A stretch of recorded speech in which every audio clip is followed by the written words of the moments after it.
जय श्री राधे। भक्तमाल कथा में आज हम प्रिया प्रीतम के परम लाडले भक्त श्री नापाजी महाराज के जीवन चरित्र का स्वर्णपान करेंगे। भगवान श्री कृष्ण के चरण कमलों की जो अविचल स्मृति है वह हमारे सारे पाप और ताप को मिटा देती है, सभी अमंगलों को नष्ट कर देती है। बाबा तुलसी भी कहते हैं, राम भक्ति मन उर बस जाके, दुख लवलेस न सपने उताके। श्री राम भक्ति रूपी मणि जिसके हृदय में बसती है ना, उसके स्वप्न में भी लेस मात्र दुख नहीं होता है, किंचित दुख भी नहीं होता है। और वही भक्ति हमारे अंतःकरण को क्या करती है, शुद्ध करती है, और उसी के कारण हमें क्या होती है, प्रभु के श्री चरण कमलों की प्राप्ति होती है। परंतु हमारे संत गुरुजन महात्माओं ने कहा है और भगवान स्वयं कहते हैं कि इस परम भक्ति को प्राप्त करने का क्या साधन है, प्रभु के भक्तों की, प्रभु के संतों की सेवा।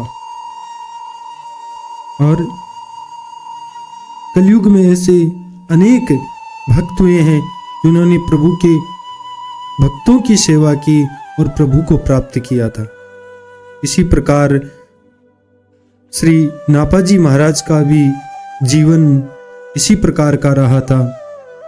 बड़े संत से भी भगवत भक्त थे,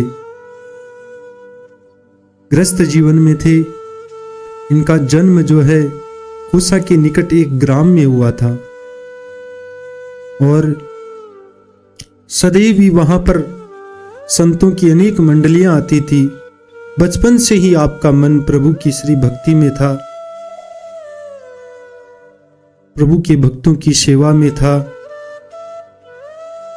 जैसे जैसे समय निकलता गया, आप प्रभु के कथा कीर्तन आदि सत्संग में जाते, खूब नित्य गान करते, और जो संत महात्मा आदि पधारते थे उनकी खूब तन मन से सेवा किया करते थे। प्रभु कृपा से कभी भी किसी प्रकार की आपके पास कोई कमी नहीं रही थी। आजीविका के लिए आप खेती का कार्य किया करते थे। इनका ज्यादातर समय तो प्रभु के भक्तों की सेवा, संत सेवा में ही बीत जाता था। इस कारण एक समय ऐसा आया कि खेतों की तरफ इनका ध्यान जो है बहुत कम हो गया और प्रभु के भक्तों की सेवा में ही लीन रहने लग गए थे। जिस प्रकार से धन्ना भगत के यहां पर प्रभु स्वयं खेती करने के लिए आए, उसी प्रकार से श्री नापाजी महाराज के मन की इस मनोदशा को देख करके प्रभु उन पर रीझ गए और पुत्र रूप में, श्री नापाजी महाराज के पुत्र रूप में पधार करके कहा, पिताजी आप अब रात्रि में खेतों की सिंचाई करने की आपको कोई आवश्यकता नहीं है, आप निश्चिंत रहिए, मैं दिन में ही खेतों की सिंचाई और खेती का काम कर दिया करूंगा। आप प्रसन्नतापूर्वक संत सेवा कीजिए। अपने पुत्र की इस कर्तव्य निष्ठा और संत सेवा के प्रति आदर भाव देखकर आपको बड़ी प्रसन्नता हुई और आप निश्चिंत होकर संत सेवा में लग गए।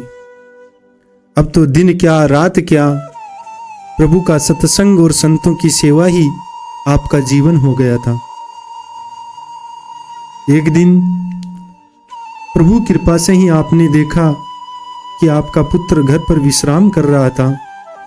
सोचा पुत्र थक गया होगा, आज मैं खेत में पानी देने के लिए चला जाता हूं। जैसे ही आप खेत में गए तो पुत्र खेत में काम कर रहा था। वापस घर लौट के देखते हैं तो पुत्र आराम कर रहा था। तभी आप समझ गए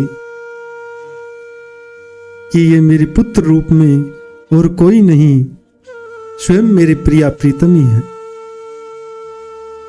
स्वयं मेरे प्रभु श्री कृष्ण ही हैं। उस पुत्र वेश धारण कर स्वयं परम पिता परमात्मा ही मेरे खेतों की देखभाल कर रहे हैं। अब तो आप तुरंत ही वापस अपने खेतों पर पहुंचे और पुत्र रूपधारी भगवान का हाथ पकड़कर कहने लगे, प्रभु मैं आपको पहचान गया हूं। आप मेरे पुत्र नहीं, स्वयं श्री भगवान हैं, स्वयं मेरे श्री कृष्णा हैं। पुत्र रूपधारी भगवान ने कहा, अरे पिताजी आप ये क्या कर रहे हैं? मैं तो आपका ही पुत्र हूं। प्रभु की इस करुणा को देखकर आपका मन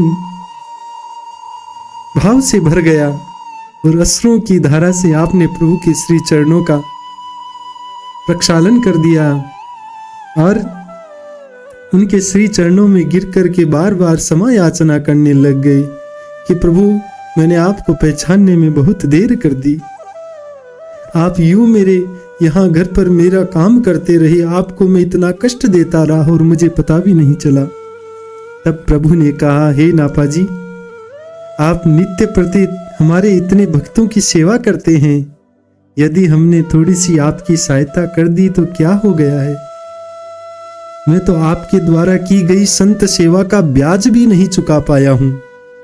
प्रभु की इस प्रकार की भक्तवत बातें सुनकर आपके प्रेमाश्रु छलछला आए और हृदय में प्रेमानंद आ गया, से गदगद हो उठे आप। इस प्रकार की लीला करके प्रभु ने आपको अपनी परम अविचल भक्ति में और लीन कर दिया और स्वयं आपके साथ जो है संत सेवा में लगे रहते थे। और अंत में आपने प्रभु के श्री चरणों को प्राप्त किया। इसी प्रकार प्रभु की परम अविरल भक्ति जिसकी आपने प्रतिष्ठा की, और ऐसी भक्ति बाबा तुलसी कहते हैं, सो मनी जत भी प्रगट जग अहि, राम कृपा बिनु नहीं को लहई। यद्यपि मणि जगत में प्रकट है, प्रत्यक्ष है भक्ति, लेकिन बिना श्री राम जी की कृपा से उसे कोई नहीं पा सकता है। सुगम उपाय पाइबे केरे, न रहती भाग्य देहि बटबेरे। परंतु उसको पाने का उपाय भी सुगम ही है, पर अभागे मनुष्य उन्हें ठुकरा देते हैं। इस प्रकार संत सेवा करके, प्रभु का एक नाम धारण करके, नाम संकीर्तन के द्वारा उस भक्ति को प्राप्त किया जा सकता है। स्वयं श्री सीताराम जी को प्राप्त किया जा सकता है। आप सभी के हृदयस्थ प्रभु को प्रणाम करते हुए आज के इस भक्त चरित्र को यहीं विश्राम करते हैं। जय श्री राधे, जय श्री सीताराम।